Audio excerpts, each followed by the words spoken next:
একটা দোয়া আছে যেই দোয়াটা পাঠ করলে জীবনে ক্যান্সার হবে না, জীবনে মরণ ব্যাধি হবে না, জীবনে মরণ ব্যাধি হবে না, এমন কোন বড় রোগ আপনার ভিতরে হবে না। একটা দোয়া যদি আপনি সকালে সন্ধ্যায় পাঠ করতে পারেন। কয়টা দোয়া বলবো? এবার তো বলবেন যে বলেন, লাভ আছে তো। কয়টা দোয়া? যদি সকালে 3 বার পড়বেন, কয়বার? আর সন্ধ্যা 3 বার।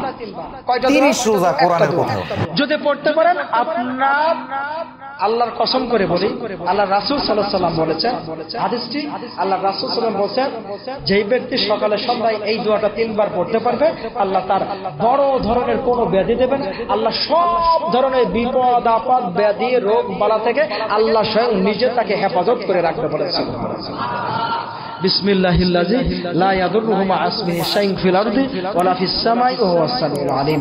এই দোয়াটা পড়বেন, ইনশাআল্লাহ আল্লাহ আপনার সকল ধরনের বিপদ বালা মুসিবত থেকে হেফাজত করে রাখবেন ইনশাআল্লাহ। আল্লাহ আমাদেরকে তৌফিক দান করুন, আমিন। আসসালামু আলাইকুম ওয়া রাহমাতুল্লাহি ওয়া বারাকাতুহু।